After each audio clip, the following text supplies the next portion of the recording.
February 1946, in the town of Texarkana. An unknown assailant wearing a sack with holes cut out for eyes and mouth terrorized unsuspecting residents. Once the moon rose, the bordering area between Texas and Arkansas would become his personal hunting ground.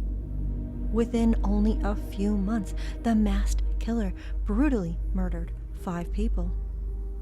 3 others escaped his homicidal clutches to tell their stories. The events that transpired would change the town and its reputation, making it forever known as the town that dreaded sundown.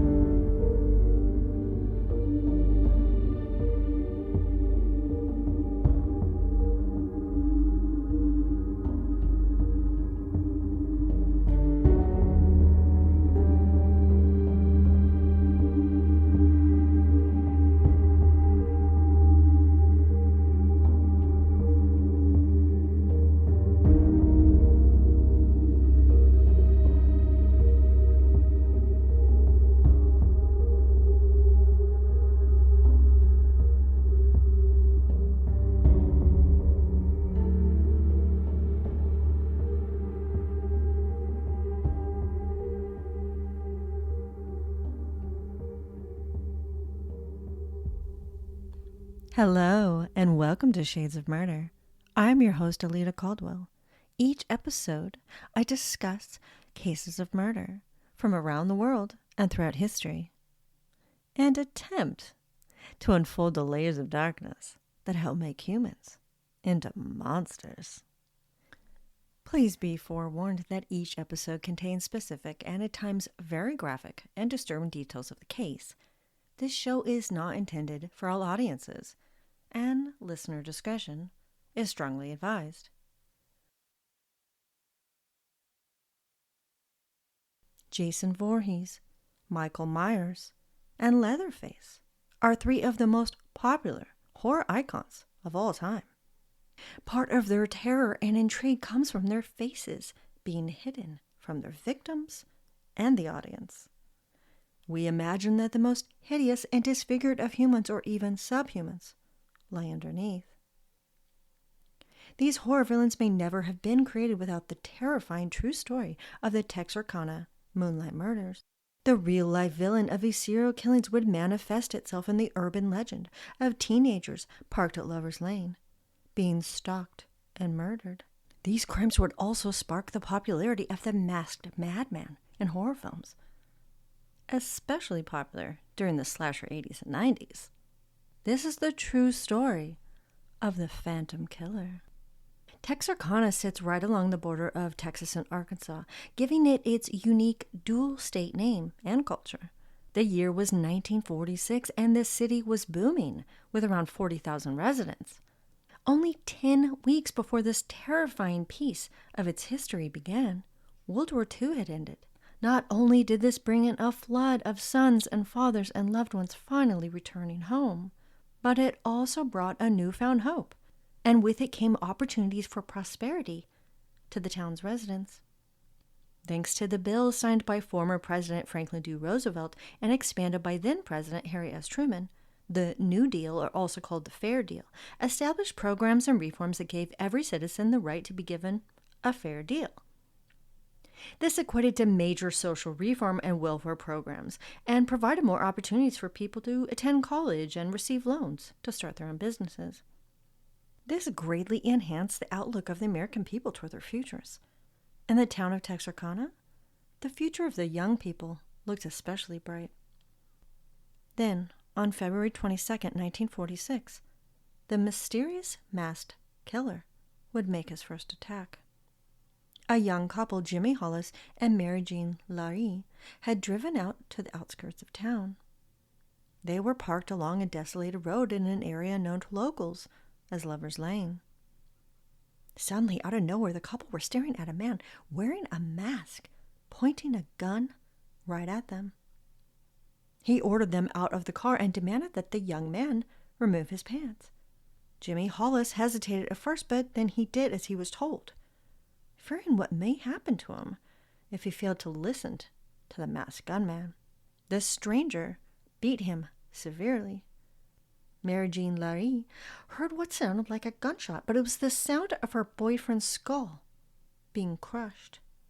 Jimmy Hollis lay in the dirt, helpless and bleeding. The masked assailant screamed at Mary Jean to run away, which she did, but it was all part of the Phantom's hunting game, and he had no intentions of letting the girl go free.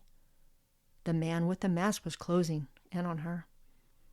She came upon a ditch, at which the assailant demanded that she run back down the road. As she did, he snatched her. The man sexually violated her with his gun and then allowed the girl to run away from him. Mary Jean Larry was bleeding and petrified, but managed to reach the side of the road, and she ran to the nearest house for help. Jimmy Hollis and Mary Jean Larry both survived this brutal assault. Jimmy Hollis in particular had many severe wounds and injuries, including a fractured skull. But amazingly, both him and his girlfriend pulled through to tell the tale of their chilling close encounter with the man who would later be known as the Phantom Killer. When the police talked to Mary Jean Larry at the hospital, she told them that her assailant was a black man wearing a white sack or a pillowcase over his head with holes cut out for the eyes and mouth. However, when her boyfriend Jimmy Hollis gained consciousness, he informed the police that their attacker was white. The police found the difference in their stories to be bizarre, and they believed that Mary Jean Larry likely knew the man who attacked her and blamed it on a black man to cover it up. It was also reported to be probable that the police didn't believe the girl at all, simply because she was a woman. This young woman was likely very humiliated by having to report being assaulted by an object, which led her to lie about who attacked her. There is no information as to how closely the police looked at people within Mary Jean Larry's circle of friends and acquaintances to determine if she could have known her assailant. In the late night to early morning hours on March 24th, the masked murderer would strike again. He watched and waited as another couple parked their vehicle. They were likely distracted by one another, making them prime candidates for this maniac. The events which transpired that night are unknown, as the couple did not survive to tell their story. Early that morning, a motorist pulled over to check on a vehicle parked along a lover's lane near U.S. Highway 67 West. He presumed the couple was sleeping, but when the man approached the car and peered inside, it was obvious the two people were dead. At 8:15 a.m., investigators found 29-year-old Richard Griffin and 17-year-old Polly Ann Moore's blood-soaked bodies inside the vehicle. Both victims had bullet wounds in the back of their heads. A blanket coated in blood lay on the ground near the car. Crime scene investigators believe that Polly Ann had been murdered on the blanket and then placed in the rear seat of the vehicle. The heavy rain the night before had washed away any latent fingerprints and other evidence that could have been collected from the scene. 1 bullet and 2 cartridge cases were recovered. A black cord was discovered within the vehicle that did not match either victim. It appeared to be a wind cord found on a man's hat. It was believed that the cord had come off the hat of the unknown murderer. I find this evidence odd and not relevant because it doesn't fit with the known description of the offender. If it is believed that the masked intruder was the assailant, why would he have been wearing a hat? The only thing I can think of as to why the investigators believed this was due to the severe weather from the previous night. Still, the concept of this killer with a creepy mask or sack covering his face, wearing a hat, is laughable, and it doesn't conjure up the same terrifying image of a masked maniac. A couple weeks later, another couple's fate crossed that of the Phantom Killers. On April 24th, teenagers Paul Martin and Betty Jo Booker left together after her high school dance, where she was performing in the band. The two drove to the edges of town so they could be alone. They had been friends since kindergarten and had grown very close through the years. The couple ignored the warnings from police and their parents alike about the Phantom Killer. being on the loose. Betty Jo Booker normally would drop her saxophone off at home after the dance or some event before going out with Paul for the night. When she never showed up, her mother knew something was wrong. She called several of their friends, but nobody had seen the couple since the dance had ended. Betty Jo's mother was struck with a deep fear, and she contacted local law enforcement. A search for the teenagers immediately ensued. It would only be 5 hours later when the young couple's bodies would be discovered. Around 6:30 a.m., police officers found the car, which appeared to have blood spatter and .32 caliber bullet casings in the area. 17-year-old Paul Martin had been shot in the back of his head. His body was located in a thicket along a dirt road more than a mile away from his parked vehicle. The autopsy conducted on Paul Martin revealed that he had fought very hard to survive, but he died overnight from 4 bullet wounds. One of the bullets had gone through his nose, another penetrated the left area of his 4th rib, another through his right hand, and the 4th and fatal final shot to the right part of his head. A cartridge case was located near a pool of blood approximately 156 feet from Paul Martin's body. The bullet was found next to his remains. It took law enforcement officers 5 hours longer to locate the young girl. At around 11:30 a.m., almost 2 miles away from her boyfriend's remains, lay the body of 15-year-old Betty Jo Booker. She was partially hidden behind a tree. Bullets shattered her face and her heart. An autopsy showed that she had been shot in the nose and the 5th right rib. Based on the distance the girl was found away from her boyfriend, investigators believed that the perpetrator had been playing his little hunting game with Betty Jo. I can only imagine how terrified the young girl must have been as she ran through the deserted roads, frantic, desperate, trying to flee from her hunter. For miles she ran. This game he acted out with his female victims was the Phantom Killer's modus operandi. It was noted in the FBI files that Betty Jo Booker's saxophone was missing. With a second young couple having been brutally slain within the same month, the FBI arrived along with the Texas Rangers and the Arkansas State Police to help local law enforcement capture this vicious predator. The bullet casings from the crime scene matched those from the murders of Richard Griffin and Polly Ann Moore. A latent fingerprint was lifted off the steering wheel, which did not match either of the victims, as well as 3 other prints, but they were found to be unexplainable. A vaginal swab test on Betty Jo Booker was conducted and found to be positive for male seminal fluid. Paul Martin was not a match for the sample. There were no foreign hairs present on the pubic hairs of Betty Jo Booker, but there was seminal fluid. It could not be determined whether Polly Ann Moore had also been a victim of sexual assault, since her body had been embalmed before officers had finished their criminal investigation. There is no information in the case files as to whether this was a gross oversight by the coroner, the investigators, or merely a matter of miscommunication, but this was a huge investigative mistake. When the second young couple was found murdered, the lead investigator in the case, Texas Ranger Manuel Torres Gonzalez, began to analyze the sequence of events in hopes of finding a pattern. He determined that the attacks were occurring around every 3 weeks. Law enforcement agents decided that it was time to set a trap for the Phantom Killer. Undercover officers with female mannequins posed as young lovers parked along the known areas couples frequented. Detectives waited, watched, and held their breath for a surprise attack, but the mysterious masked man never came. There was no news or sign of the Phantom Killer. The fear brewing amongst the residents of Texarkana grew into panic. The townspeople were terrified of becoming the Phantom Killer's next victim, and paranoia began to set in. The local gun shops were selling out of all of their rifles and pistols. Singles and families alike were buying guard dogs to protect themselves and their homes from the masked murderer. For the very first time in history, many residents placed blinds on their windows and locked their doors at night.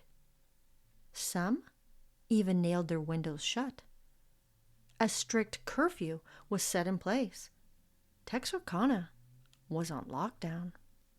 As of May 1st, 1946, the police had their eyes on their first strong prospective suspect. The man's name was Claude Wesley Varvel. When the police talked to him in Corpus Christi, Texas, the man claimed to be a resident of Dallas and that he had recently been discharged from his military base in California. When the police looked into who the man was, they learned he had been in the Navy and was discharged for a wide range of offenses, including 2 deck court-martials, 2 misconduct reports for absence over leave, another one for absence without leave, in addition to charges of intoxication. Claude Wesley Varvel was in his early 40s, stood 5 foot 6.5 inches, weighed 146 pounds, had red hair, blue eyes, and a ruddy complexion. His fingerprints were taken and promptly analyzed. Claude Varvel, unsurprisingly, was not a match. The police believed that the Phantom Killer was likely paying attention to the press during this time, and he decided it was best to switch up his M.O. On May 3rd, around 9:15 p.m., when night fell and the moon was bright in the sky, he crept over to a farmhouse that sat around 9 miles northeast of Texarkana, Arkansas. The masked man lurked and peeked inside the home of Virgil Stark, a young farmer and deputy sheriff who lived there with his wife Katie. After a long day's work on the farm, Virgil Stark sat down to relax in his chair, reading a book in his glass-enclosed den. The masked man aimed his rifle and shot through the window twice, instantly killing the man. When she heard her husband's body fall to the ground, Katie rushed into the room and picked up the phone to call the police. The assailant saw her and shot through the window again, hitting her twice in the face. One of the bullets passed through her nose. The second bullet lodged itself under her tongue, breaking her jaw.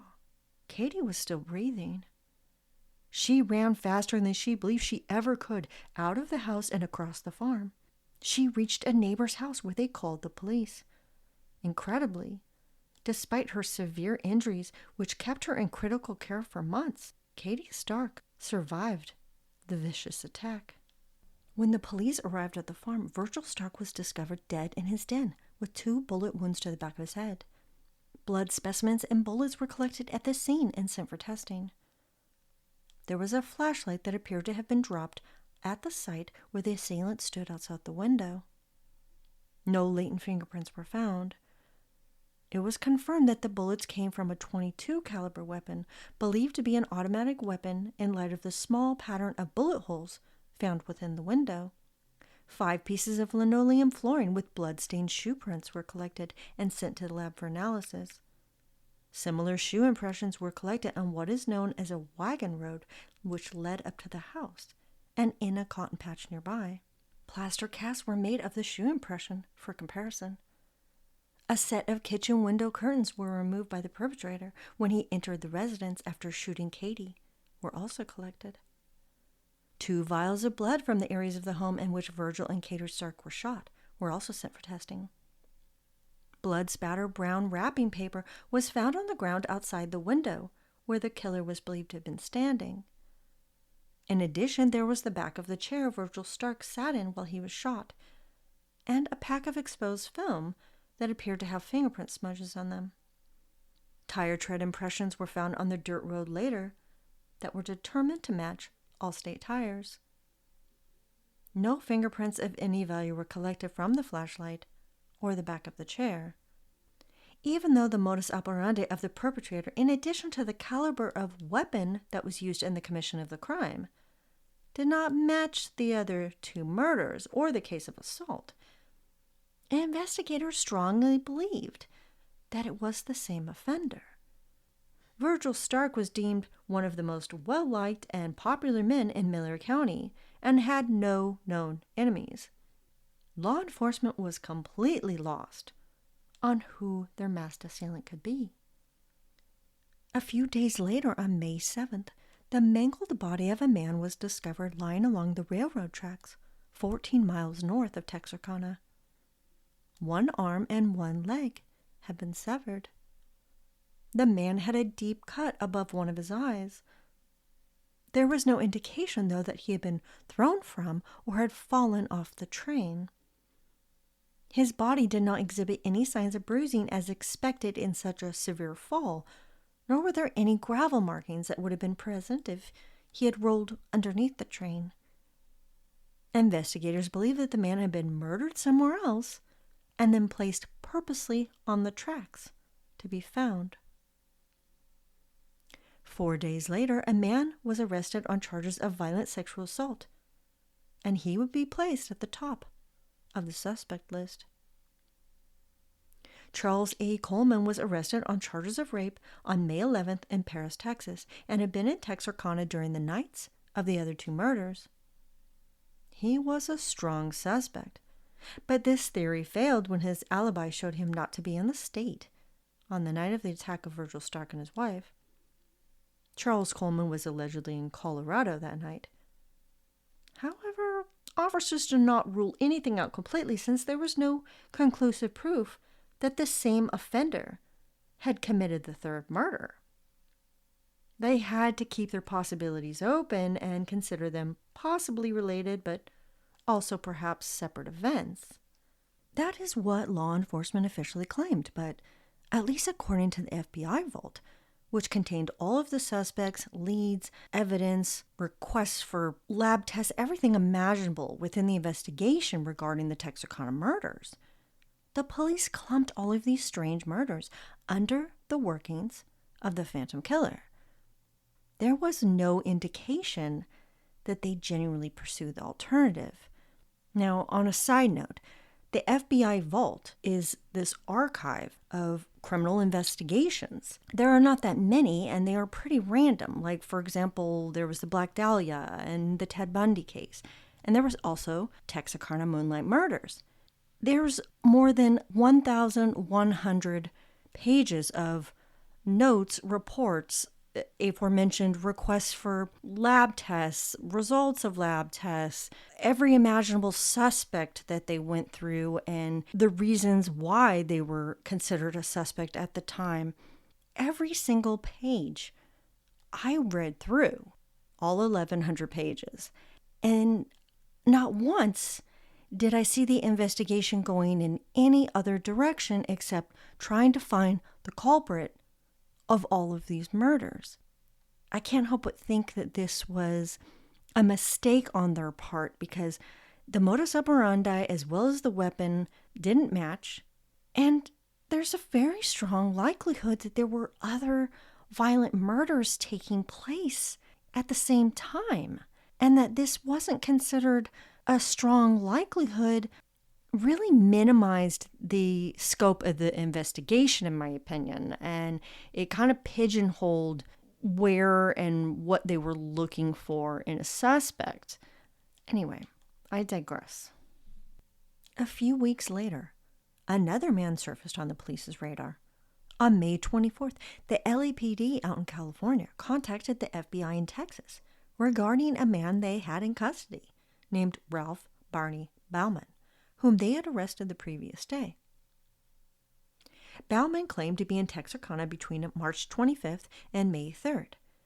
But after extensive questioning, he alleged that he did not remember what he did while he was there. It was while he was hitchhiking to go out west that he heard a description of himself wanted for questioning on the radio in what had been coined the Lover's Lane murders. He left a note with a newspaper in Los Angeles, confessing that he had gone to the theater on March 25th, where he got into a fight with some patients there, who were claiming that the actions of the South Pacific during World War II were overly dramatized. This royally pissed the man off, and he accosted them. He waited until after the movie was over, followed them back to their residence, and then killed each one of them over 3 days. Bauman claimed that he had no recollection, though, of committing any acts of violence. In 1938, this man had been placed in a psychiatric hospital in Massachusetts by his parents. For what reasons he was there are unknown. According to Bauman, he never stayed at a motel or anywhere else other than the woods on the outskirts of town when he was in Texarkana. He cannot remember anywhere else he could have gone, including anywhere he would have eaten, like a cafe. At one point, he did make a statement as to having driven 2 victims into the desert 10 miles outside of Texarkana. His statements and claims could not be relied on for any accuracy. In fact, according to Bauman, it wasn't until May 3rd, right before he left Texarkana, that he came to and realized that he had been in Texarkana for over a month. It was as if he was in an extended state of psychosis or was suffering from some kind of amnesia or psychological detachment. Although it was evident that he was mentally unstable and very likely suffering from schizophrenia, investigators did not believe that Ralph Barney Bauman was their guy. On May 27th, the request for a vial of dried blood was submitted to the FBI crime lab to determine whether the blood found on the fender of a 1936 Ford sedan was human, and if possible, what blood type. An abandoned vehicle had been located on the Red River Arsenal. The car had 4 Allstate tires, which matched the tire treads believed to be in the vicinity the night Virgil Stark was murdered. Then, on June 28, 1946, a woman by the name of Peggy Stevens Swinney was arrested for being in possession of a stolen vehicle. She was taken into custody by Arkansas State Police, which led to the arrest of her husband Yoel, a career car thief. Police investigators secured a search warrant for his home. Inside their residence, law enforcement discovered a shirt with a laundry mark that bore the name Starks. While being held at the jail, Peggy Swinney confessed that she was with Yoel when he killed Paul Martin and Betty Jo Booker. She alleged that night they had a few beers and then drove to Lover's Lane. They parked their vehicle about 200 feet away from the young couple.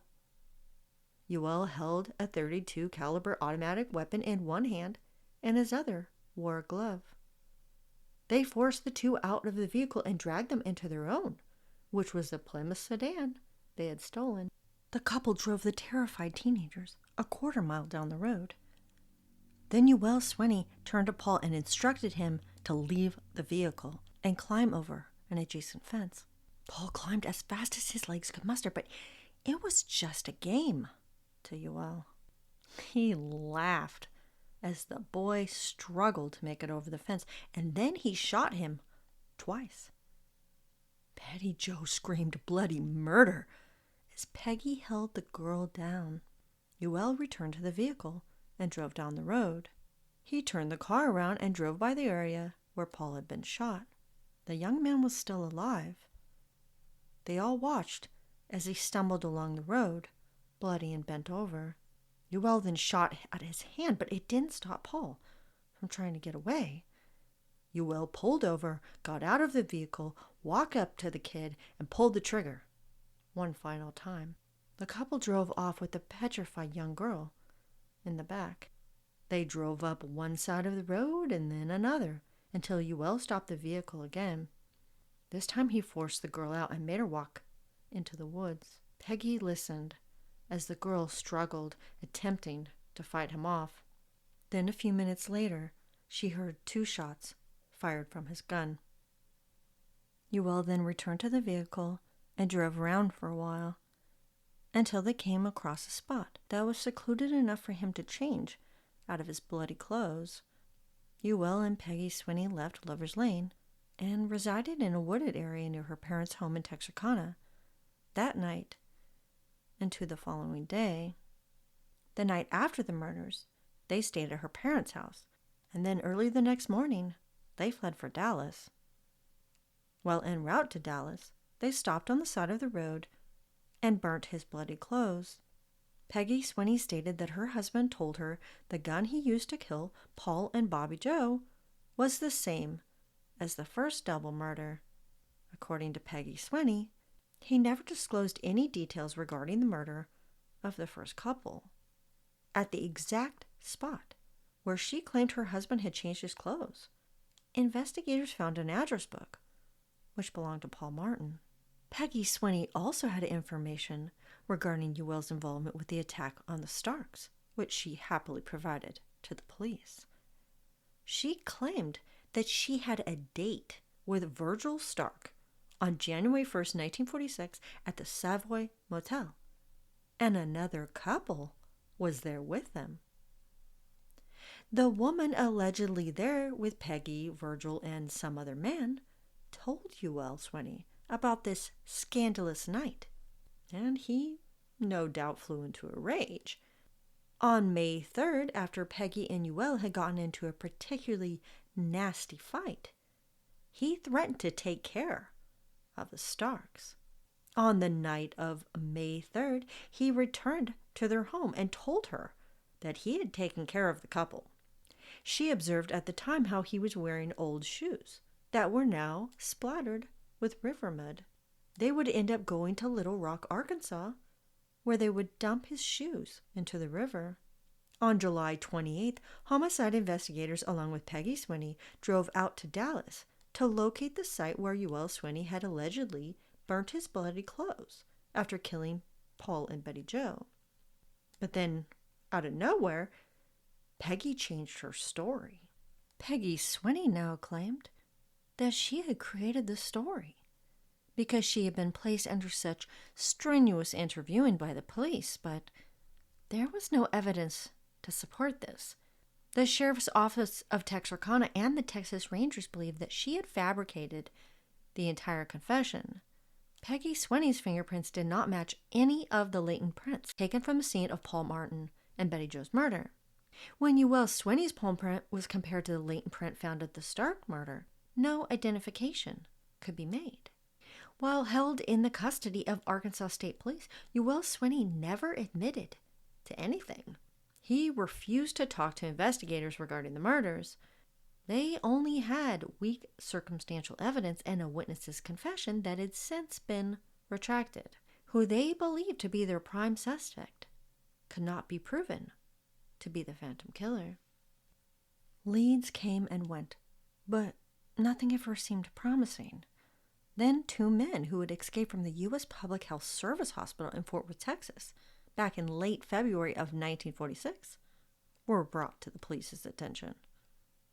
The possible suspects were named Marion France Beasley and Marshall Stanley Clift. The investigation into the location of Clift was abruptly suspended on June 15th, which led law enforcement to believe that he was back in custody of the hospital. A request was made that both men have their fingerprints analyzed and compared to the latent prints discovered at the Booker Martin crime scene. Unfortunately, neither of their prints matched, and once again, law enforcement officers were back at square one. On August 15th, 1946, Leon Olander Butner was brought in for questioning. He lived in the area near where Martin and Betty Jo Booker's bodies were found. Police officers had received several complaints regarding his activities. As to what this entailed, there was no additional information.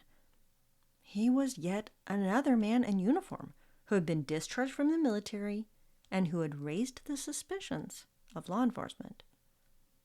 Butner had been released from the Army and Camp Fannin, Texas on February 22nd, 1946. He too would be another dead end. Another man by the name of Robert Michael Deschamps fell under suspicion for the murders. On October 16th, he was arrested for hijacking a taxicab in Uvalde. Deschamps had terrified the driver, wielding a .22 caliber rifle at him, forcing the man to take him to San Antonio. Deschamps was also a mental health care patient. The 4 bullets and shells found at the scene of the hijacking were tested for comparison in the Starks case, but none were a match. A few weeks later, Bureau agents in New York City apprehended a man on their most wanted list. Albert Anthony Adams, a soldier who had gone AWOL, had murdered police officers in Los Angeles and fled across the country. Adams was another disturbed and violent man with a military background, but he was not the Phantom Killer. On January 24th, 1947, the late wife of a new suspect had an autopsy performed. Marie Jones Allen had died on February 3rd, 1946, at a Texarkana hospital in Arkansas. The circumstances around her death were found to be suspicious, and it was believed that she had been poisoned. The day before her death, she had been rushed to the hospital, apparently suffering internally from something that was undiagnosed by the doctors. She was forcibly held down in the hospital bed, and it was recorded by the staff how she was constantly chewing on her tongue. Mrs. Allen suffered immensely up until the moment she died. Her husband, James Allen, claimed that his wife had died of Bright's disease, but her attending physician disagreed. When Mrs. Allen's body was exhumed, the following organs were removed and specimens were submitted for analysis: her right kidney, stomach, portion of her liver, a portion of the small intestine, 6 orange red capsules, several prescription drugs, a bottle of embalming fluid, arterial fluid, and cavity fluid. Unfortunately, no poison was found. Since a year had passed between when she had died and the examination of her organs, it was impossible to determine if poisonous substances were present or if they could just no longer be detected. Decomposition of the body breaks down poisons, making the high majority of them undetectable after such a long period. Her organs were tested for arsenic, mercury, antimony, lead, and strychnine, amongst others, but nothing was detectable. Strangely, during the examination, the coroner found a brooch that had embedded itself inside the walls of Mrs. Allen's stomach. The brooch was cream-colored and 2 inches in diameter. The county physician observed that although there was a large hole, there was no inflammation of the area that had ruptured. It was believed that the brooch likely fell into the victim's throat during the post-mortem, which is a very bizarre thing to have happened. How could the coroner not have noticed such a large object falling into her mouth and down her throat? It was also recorded that her kidneys were so badly decomposed by this time that it was impossible to determine if Mrs. Allen had suffered from Bright's disease or some other ailment. Who was James Allen in this case, and what was his significance, you may be wondering? Well, he was the nephew of Mrs. Katie Stark. It was believed that Virgil Stark had an affair with James' wife while he was deployed in the Navy. Allegedly, Virgil got her pregnant, and she had an abortion. James Allen had only returned from the Navy days before his wife mysteriously died. At the time, her death was not considered suspicious, so there was never any formal written medical report, nor was an autopsy performed. Law enforcement investigators theorized that when James Allen returned from the Navy, he learned about his wife's affair with Virgil Stark. Mr. Allen was so enraged hearing about this that he poisoned his wife. Months later, he allegedly attacked Virgil's farm, shooting him and his wife. There was absolutely no evidence to support this theory, but I do find it quite interesting how the supposedly likable and very popular late Virgil Stark had a growing list of enemies and thus potential suspects in his murder. On February 19th, 1947, Peggy Swinney once again made a statement to the police regarding the Martin Booker murders. She now claimed that her husband Ewell was involved in their deaths and that she had been just too afraid of him to tell the truth. Her parents corroborated her story, who had agreed to help the state encourage their daughter to come clean. Ewell Swinney was in prison, having been convicted and sentenced to life as a habitual criminal on February 12th that same year. He was waiting for the outcome of the investigation into his and his wife's NMVTA violations, also known as the National Motor Vehicle Theft Act. It was decided for his safety that he should be moved out of Texarkana to Huntsville, Texas. Law enforcement feared Ewell Swinney would be lynched if he stayed in there. However, they decided against this and interviewed him at the state prison. Within a week of her statement made to the police, Peggy Swinney again swore everything she said about Ewell was a lie. She claimed in a letter that was written to her parents before her latest confession was made in their company, which she attempted to intercept before it left jail, that she had lied about Ewell. Peggy Swinney stated that he was innocent of the murders of those two teenagers and that she could not send him to the chair, since that would just make her a killer. Special agents Horace S. Hallett and Dale O. Simpson had a very difficult time understanding how this person, who kept providing valuable information to them, ended up denying it all. Peggy Swinney had given law enforcement specific details about the case that were backed up by the evidence found at the crime scene. However, Peggy Swinney had been interviewed by a minimum of a dozen police officers. They believed it was possible that the information they gave her along the way, she simply pieced it all together and concocted a believable story to pin the murders on Ewell. It was also noted in the files that some law enforcement officers didn't believe she was capable of remembering all of these minute details, unless, that is, she had been there at the crime scene. On November 22, 1946, Peggy Swinney had submitted to a polygraph test by the State Highway Patrol in Austin, Texas. Test results indicated that she was telling the entire truth. However, the FBI had strong doubts as to the accuracy of this test. They believed Bureau agents should have performed it with their own machine. Both Peggy and Ewell Swinney remembered facts and places they visited, including automobiles they had stolen along their trip. But between the morning of April 13th to the night of April 14th, neither had a specific recollection of what they had been doing. Their stories also didn't match. Ewell claims they left Dallas that day, traveled to Austin and San Antonio, and then returned to Dallas the night of April 14th. He can't recall any place they went to along the path that could have established an alibi.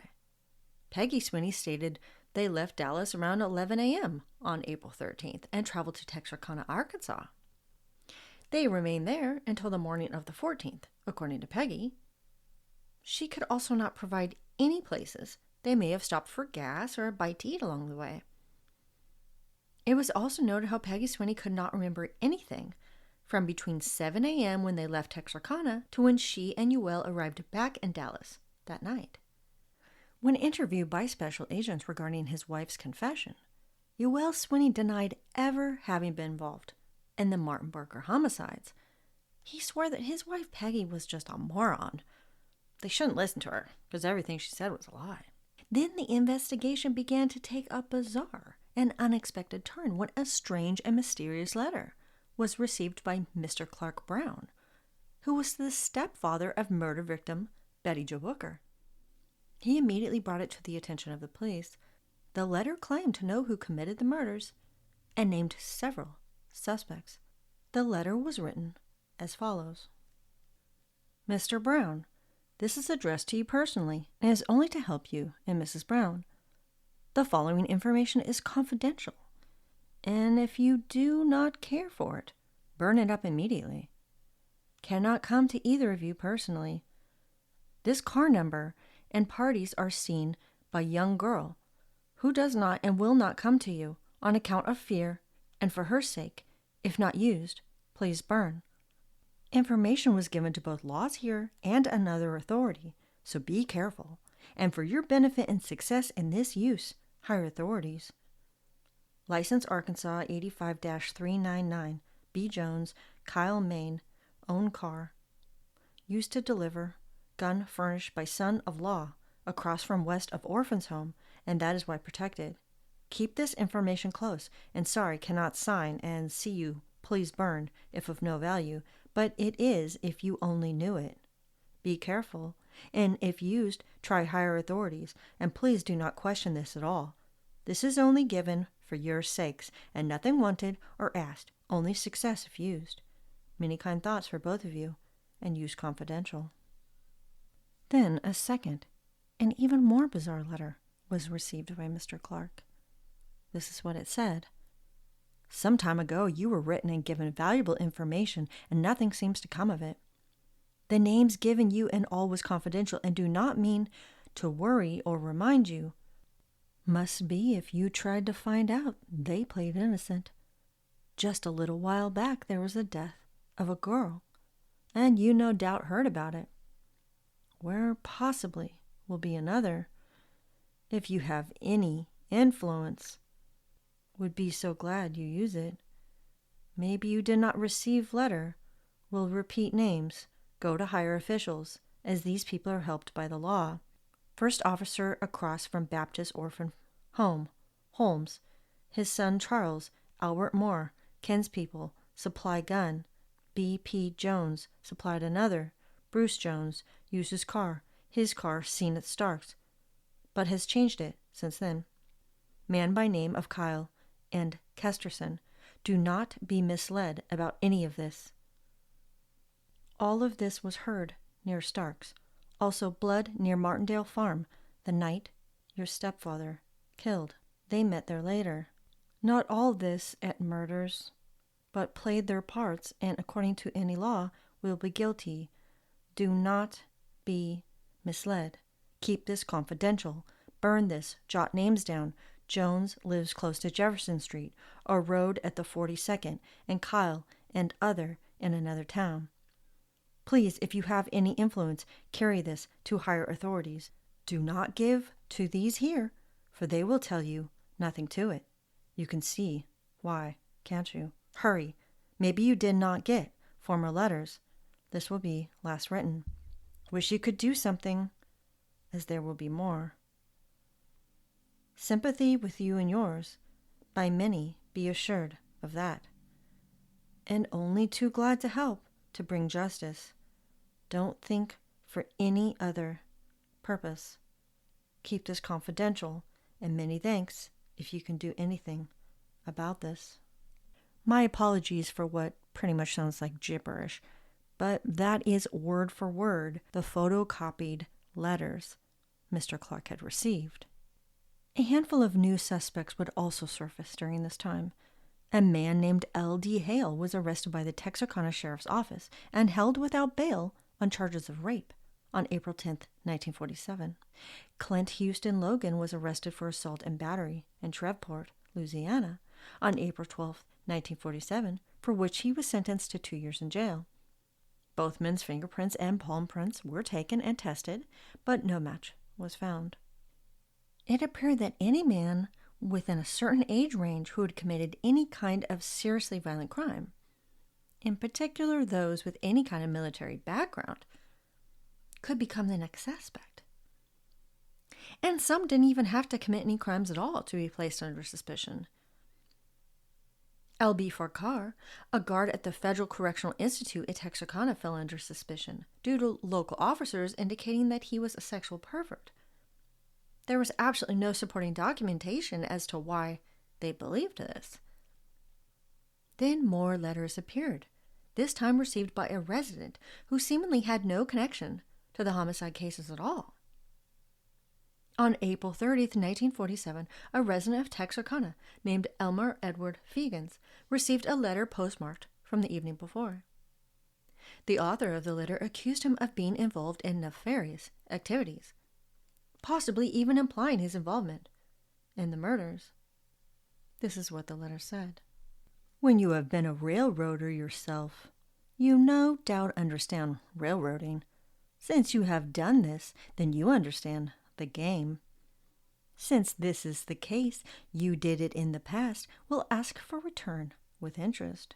At the Spring Lake Park Vault, after entering gate at head of spring at vault on east side, put the spondylux in an oilcloth of dark color and then tied with dark string.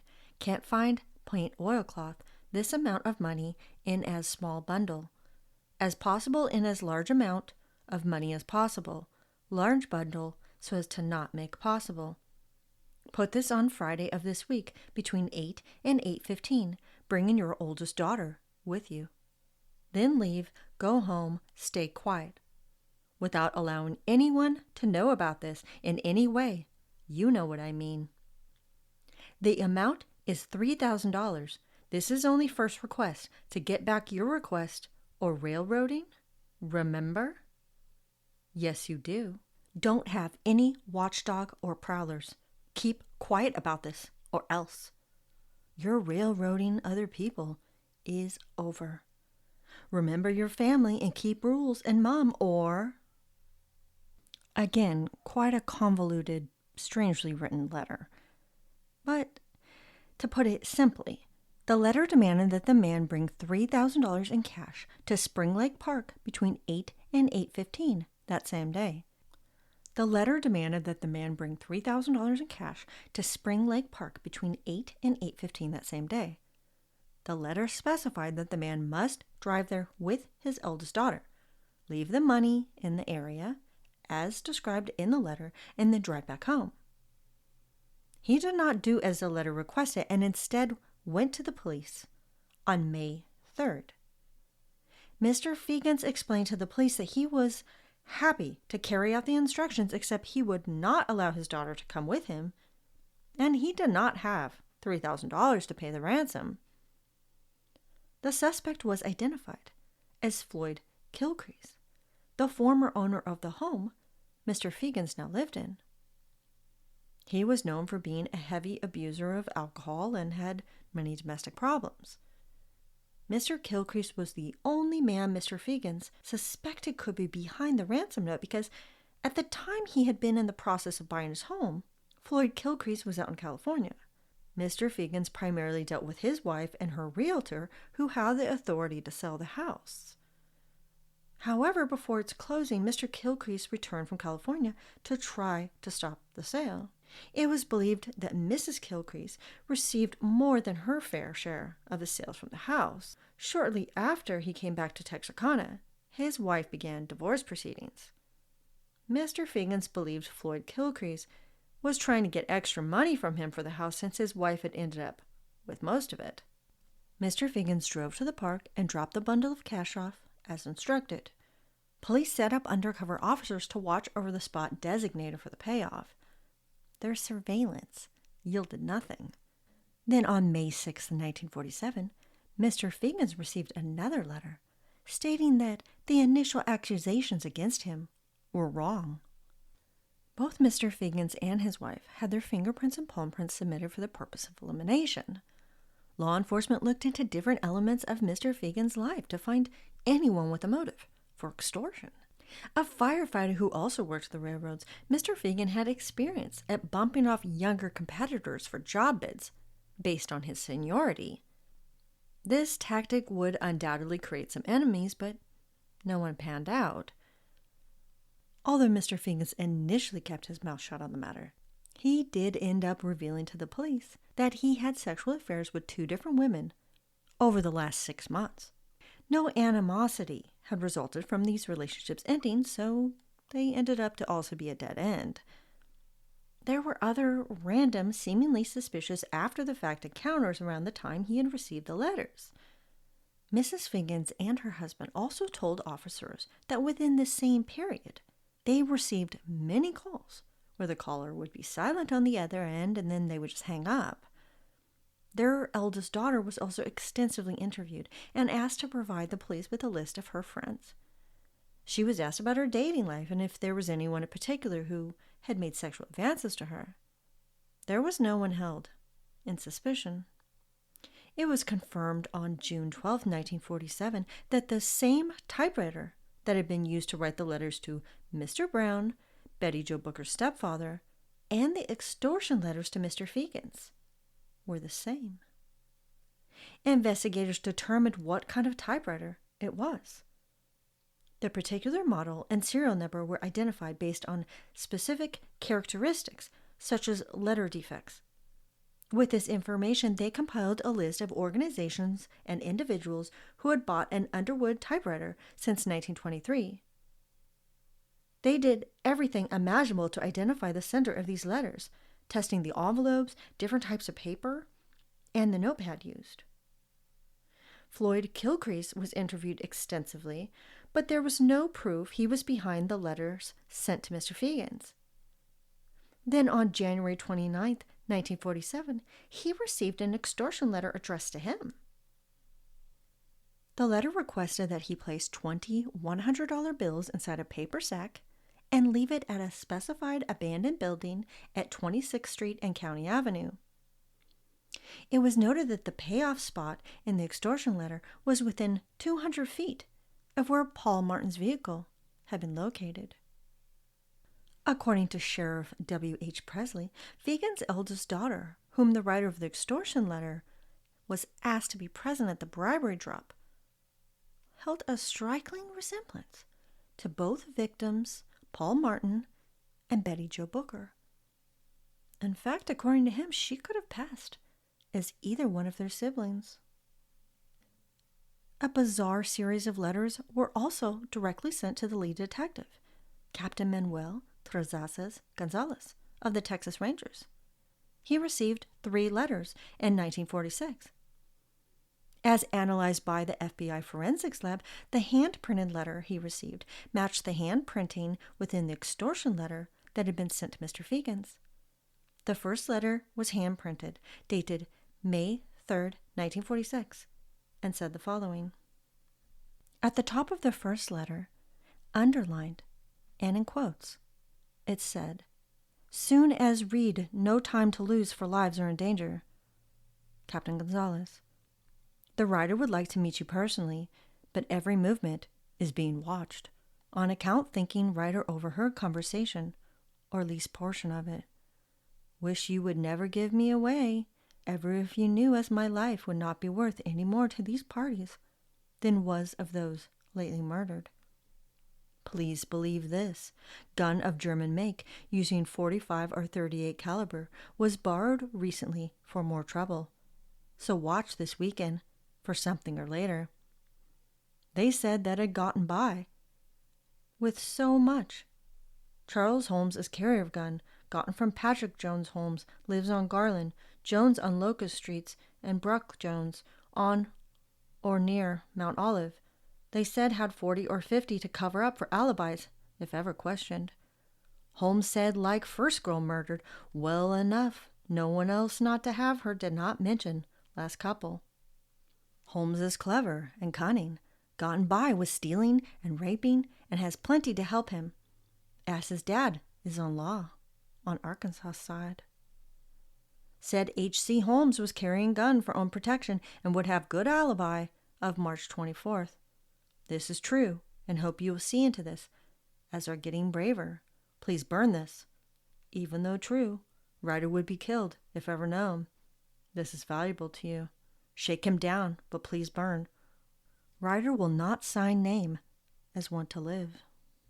The second letter was typewritten in all lowercase letters and was dated June 24th, 1946. This is what the letter said.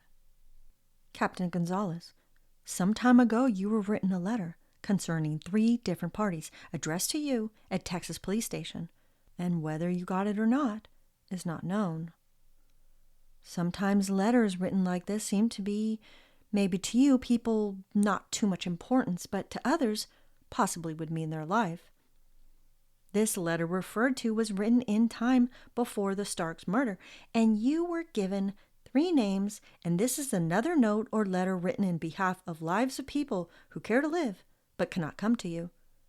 Trusting you are not favoring no certain Arkansas lawman or his friend, which is not written in any way, shape, or manner as an accusation of any kind with reference to our laws or you.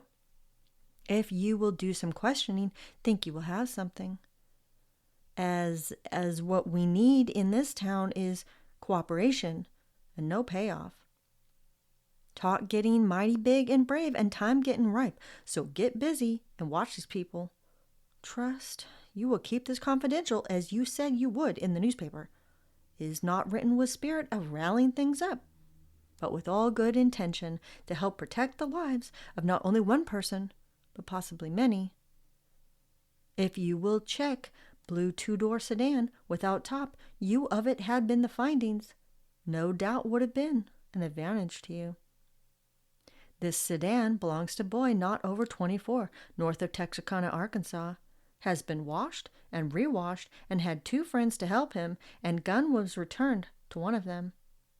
Keep that confidential as it means the lives of more than one. And then the third. Dear Captain, as some people have hobbies, I have one looking at different license number, especially state licenses, and I've tried to find you in or on the phone, and am told you were out and wish you would keep this confidential. While traveling out highway toward Little Rock, noticed car parked in your railroad track and had backed out. Since then, learned car the night Mr. Starks was murdered was parked close to railroad track. Road we're told Mrs. Starks went across to sister's house, and this car number 85-399 Arkansas, and saw it since on trips to Texarkana, but just recently learned the car man or woman used was parked there. Reason for not letting you know sooner. Man and only one man occupied car, and this car turned in road close to Martindale Farm. Hope this will help you some. Again, very convoluted, bizarre, gibberish type of letters, but they claim to know about the murders and specified persons of interest the police should be looking at. The author of the letters even provided information regarding the license number of a vehicle allegedly used in the commission of the killings. Testing and examination of the typewriter specimens from both the extortion letters and those to Mr. Brown were a definitive match to the typewriter used to write the letters to Captain Gonzalez. The Dallas and Little Rock, Arkansas offices worked together to collect typewriter specimens from every Underwood typewriter in Texarkana. By July 8, 1947, there were upwards of 100 typewriter specimens submitted for examination. On July 11, 1947, lab results confirmed that the typewriters used for the letters were from the real estate office of W.C. Cole in Texarkana. Since every employee had access to the 2 typewriters, handwriting samples were extracted from everyone in the office. The letters held several different names of men who had never been under suspicion by the police, and who all lived within the same general vicinity of the neighborhood Mr. Fegans lived in. Bruce Jones was one confirmed individual. Charles Wayne Holmes was another young man whose father just happened to be the night chief of police at Texarkana, Arkansas. A person referred to as Kesterson was unknown. The individual called Moore was believed to be related to Holmes. Charles Wayne Holmes and Bruce Murphy Jones were called out as likely perpetrators of the murders in the first letter. They were interviewed and their fingerprints were taken. Neither man's prints matched the latent prints of the Martin Booker case. July 29, 1947. The lab results returned with an employee's handwriting that were identical to those found in the letters. Her name was Madeline Mary James, a 41-year-old secretary at the firm. Her handwriting, handprinting, and both finger and palm prints were taken for comparison. Investigators observed that Miss James was extremely anxious. There were clear indications that she was attempting to distort her handwriting and handprinting. Investigators requested that Ms. James supply her handwriting and handprinting on 26 sheets of white paper and 1 sheet of brown. On July 31st, 1947, examination and analysis confirmed that they matched the letters. Madeline Mary James was charged with violations involving letters that demanded money and threatened violence against Mr. Fegans. She was released on a bond of $5,000. Mr. Fegans and Mr. Kilcrease separately acknowledged that she was a former resident of Mr. Fegans' current neighborhood. Mr. Kilcrease in particular believes she could be the culprit based on her known past issues with neighbors. While Mr. Kilcrease was interviewed by law enforcement, he shared with them how Ms. James had experienced controversy and drama with neighbors. Pat Jones, Bruce Jones, and Charles Holmes, specifically. Mr. Kilcrease stated that Ms. Jones lived with her elderly mother and liked to cause problems. She once complained about his brother's children throwing rocks at her house, none of which was proven to be true. She had made several accusations against Charles Holmes for peeping into the window, none of which were ever reported to the police. The police observed how Mr. Kilcrease had never been privy to the fact that Mr. Clark Brown had received letters, much less what they entailed. Yet all three of these people he mentioned, which Ms. James had issues with, were named as possible murder suspects in the letters. When officers discussed the matter with Mr. and Mrs. Fegans, they never thought of her as an enemy, but they did recall how one time she came over, telling them that their children were not allowed in her yard, who had apparently fetched their ball one time from there. Special Agents Presley, Hallett, and Simpson contacted W.C. Cole regarding the reputation of Ms. James, his employee. Mr. Cole stated that not only was she a very poor worker, but that he believed her to be mentally unstable. He had fired her from his company on July 10, 1947. During her indictment for 2 counts of extortion, Ms. James pled not guilty to both. At her criminal trial, her defense counsel would protest the admissibility of the handwriting specimens. This battle was lost, but then her defense attorney requested that a psychiatrist examine her. The psychiatrist's findings would reveal that Ms. James was mentally ill. It was determined that she was not mentally competent enough to understand the charges against her, and she was not rational enough to be able to advise her attorney. The U.S. Attorney R.S. Wilson requested the motion to dismiss the charges against Madeline James, which the judge agreed to. This huge amount of work and resources that were spent figuring out who had written the letters and why all seemed to be meaningless. And meanwhile, the whereabouts and agenda of the real phantom killer were known. Then the case took another twist on September 27, 1947, when an anonymous letter was received by the newspaper Beauregard Times in DeRidder, Louisiana, by someone who claimed to be the Texarkana killer. However, nothing came of the letter, and it was believed that the source was likely someone just toying with the police. Over the years, new suspects would surface, mainly based on criminal history of violence, in particular of a sexual nature against women. There were an enormous amount of suspects in this investigation, too many to discuss them all, and most were fleeting. Fingerprints and palm prints were taken and compared with the latent prints, but no match was ever found. In 1948, a possible face behind the mask was revealed. A college student named H.B. Tennyson became their new prime suspect. He was only 18 years old when he killed himself. Investigators were shocked when they located his suicide note. It confessed to him being the one behind the Texarkana Moonlight murders. Tennyson had known Betty Jo Booker. The two were in the school band together, but were not known to be friends. After his untimely death, a friend of Tennyson's went to the police to inform them that they had been playing cards at his house when the news was first reported about the murders. However, I am unsure how this supplied him with an alibi unless Tennyson had been with him the entire night before. The police did not seem to take the confession within the suicide note of this college student very seriously, and Tennyson was perceived to be a sick and depressed young man who was likely mentally ill and delusional.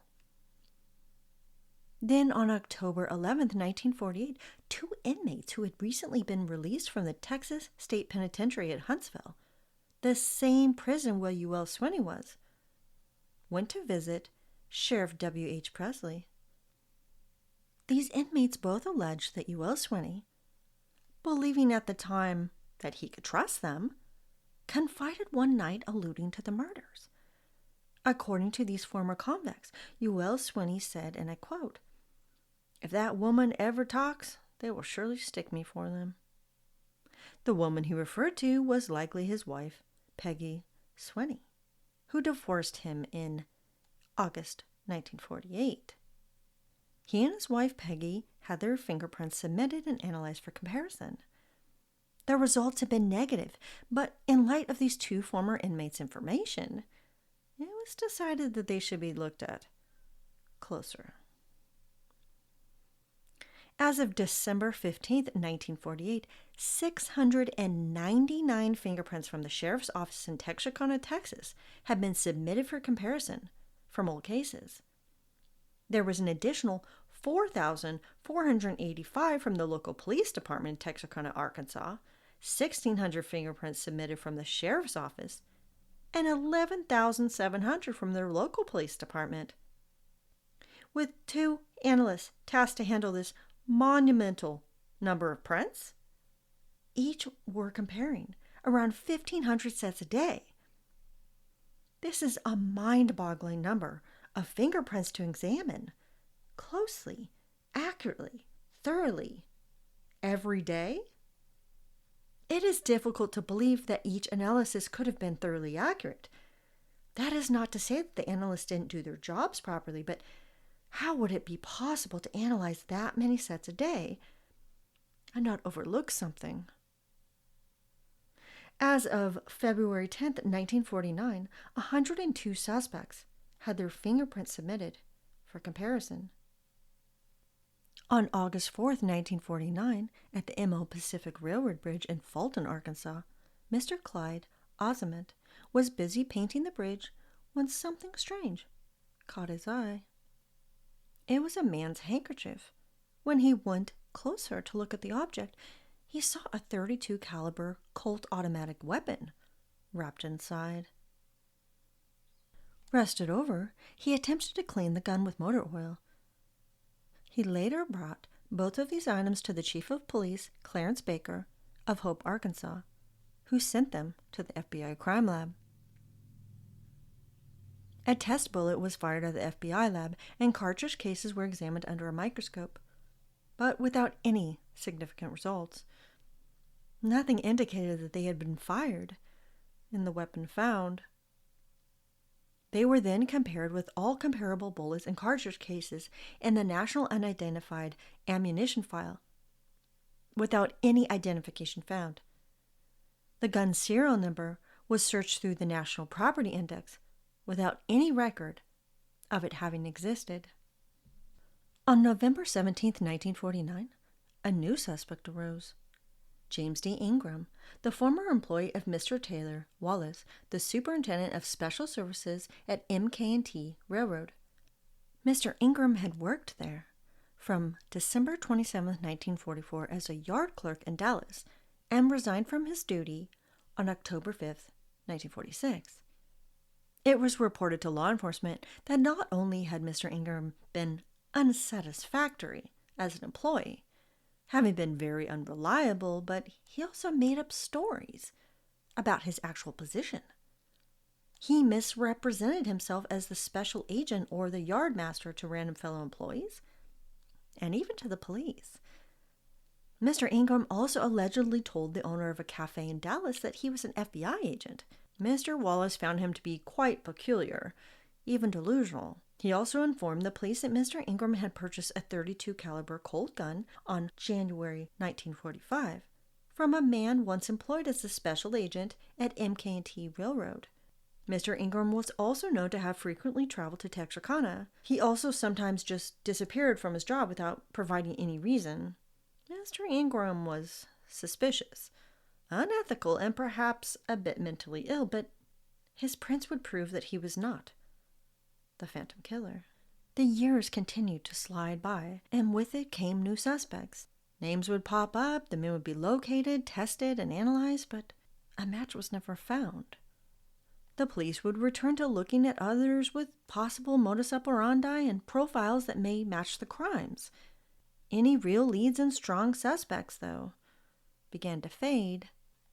Short of testing every violent offender in the Texas and Arkansas region, law enforcement had exhausted all possibilities. There was nothing more they could do. It is not known exactly when the case became officially cold. Almost 80 years later, the masked murderer has never been known. Most of the investigators believe that Ul Swinney was the Phantom Killer, even though they never had enough evidence to charge him. In 1970, Ul Swinney made a habeas corpus plea to the courts. He lacked representation by an attorney during his 1947 criminal trial, which clearly violated his Fifth Amendment rights. His conviction was overturned, and Ul Swinney was freed from prison in 1973. The case of the Texarkana Moonlight murders is technically unsolved, but the FBI considers it closed, and they have no intention of pursuing further investigation. However, many residents in Texarkana do not believe Ul Swinney was the Phantom Killer, and that the masked murderer who terrorized them for months was never caught. These infamous murders have become an integral part of the culture of Texarkana and the town's dark history. Every year, around Halloween, the town of Texarkana gathers at a local park and watches The Town That Dreaded Sundown, a film loosely based on the Texarkana Moonlight murders, as they watch the terrifying masked killer attacking and murdering characters that were renamed of actual past residents of their town on screen. Some audience members shiver in their bones, not only from the chilly autumn air, but because the Phantom Killer may have been watching the film next to them years before. Many residents believe the Phantom Killer lived out his days amongst them, masquerading as one of their own, never revealing the face of the monster behind the mask. Thank you so much for listening. What do you think about this case? Do you think Ul Swinney was the Phantom Killer? Do you think the college student could have been behind the Booker Martin killings? Could they all have been the same suspects? Or were they all different? I personally lean towards believing that Ul Swinney was the murderer of Virgil Stark. Based on, if nothing else, because he had a shirt in his residence with his name on it. Otherwise, the idea of him wearing a mask, that was never brought up in any of Peggy Swinney's confessions. And the modus operandi just really didn't fit the career criminal car thief. I tend to think that the mass murder was never found, partly because of his mysterious demeanor and the way he committed his crimes, but I also think because the investigators really tried to focus on one perpetrator committing all these murders, and the evidence didn't support that. I would love to know your thoughts on this case. I found it a very intriguing historical case and really enjoyed doing all the research, so I hope you all enjoyed hearing about the Texarkana Moonlight murders. I hope you have the most amazing Halloween, however you choose to celebrate it. If you have any questions, comments, or ideas you'd like to share with me for a future episode, please reach out. My contact information is in the episode description. Until next time, stay safe and watch out for shades of murder happening in the streets, next door, and especially inside your own home. Shades of Murder is created, researched, written, and edited by Alita Caldwell. Original music composed by Stereo Code.